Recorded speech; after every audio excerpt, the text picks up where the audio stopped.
നമ്മളിന്ന് ഫാമിലിയൊക്കെ ആയിട്ടൊന്ന് ജസ്റ്റ് പുറത്തോട്ടൊക്കെ ഷോപ്പിങ്ങിനൊക്കെ പോയി കഴിഞ്ഞിട്ട് ഫുഡ് അടിക്കാൻ വിചാരിച്ചു. ഫുഡ് അടിക്കാൻ വേണ്ടി നമ്മൾ വന്നത് സംസത്തിലാണ്. വെച്ചാൽ നമുക്ക് നോൺ വെജും കിട്ടണം വെജും കിട്ടണം. അപ്പം വയ്യന്മാരിലാണ് പോയത്, നന്തൻകോടുള്ള. അപ്പം വെജ് വേണ്ടി ഒരു പ്ലെയിൻ ദോശ, നെയ് റോസ്റ്റ് അല്ല, അത് പ്ലെയിൻ ദോശയാണ് ഓർഡർ ചെയ്തത് ചേട്ടൻ. അപ്പോഴത്തേക്ക് ചട്നിയുണ്ട്, പിന്നെ തക്കാളി ചട്നിയൊക്കെ ഉണ്ട്, പിന്നെ സാമ്പാറും ഉണ്ട്. എനിക്ക് കുഴപ്പമില്ലയെന്ന് എനിക്ക് തോന്നിയുള്ളൂ. ഞാൻ ജസ്റ്റ് ഒന്ന് കഴിച്ച് നോക്കിയപ്പോൾ കുഴപ്പമില്ലയെന്ന് തോന്നിയുള്ളൂ. പിന്നെ അവൾക്ക് വേണ്ടിയിട്ടും അത് തന്നെയാണ് ഓർഡർ ചെയ്തത്.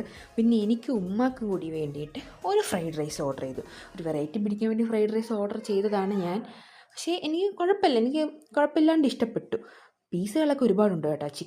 ചിക്കൻ ഫ്രൈഡ് റൈസാണ് ഓർഡർ ചെയ്തത്. പിന്നെ അതിൽ വെജിറ്റബിൾസൊക്കെ ഉണ്ട്. പിന്നെ ചേച്ചി ഓർഡർ ചെയ്തത് ക്വാർട്ടർ ഷവായിയാണ്, ബൊറോട്ട വരുന്നതാണ്. പിന്നെ ഉമ്മായാണ് ഈ മധുരത്തിൻ്റെ ആൾ. അപ്പോൾ നമ്മൾ പാരഫൈറ്റാണ് ഓർഡർ ചെയ്തത്. പാരഫൈറ്റാണ് എനിക്ക് ഉമ്മക്ക് ഒരുപോലെ ഇഷ്ടം. ഒരു സൈഡിൽ എന്ത് വരും, പിസ്തയുടെ ഫ്ലേവറും വരും, ഇപ്പുറ സൈഡിലൊരു വേറൊരു ഫ്ലേവർ ഉണ്ട് കേട്ടോ. അത് നല്ല ഫ്ലേവർ, എനിക്ക് നല്ല ഇഷ്ടമായി. പിന്നെ അതിൽ കൂടുതലും ഫ്രൂട്ട്സൊക്കെയാണ് വരുന്നത്.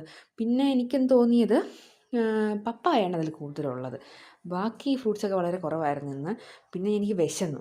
അപ്പോൾ ഞാൻ പിന്നെ ഒരു ബ്രോസ്റ്റഡ് ഓർഡർ ചെയ്തു, 2 പീസ് വരുന്നത്. പിന്നെ വീണ്ടും നമ്മൾ പാരഫൈറ്റ് ഓർഡർ ചെയ്ത് നമ്മളെല്ലാവരും കൂടെ കഴിച്ച് തിരിച്ച് വന്നു ഗായ്സ് വീട്ടിലേക്ക്. എത്തപ്പോൾ ഇത്രയേ ഉള്ളൂ ഗായ്സ്, ബൈ.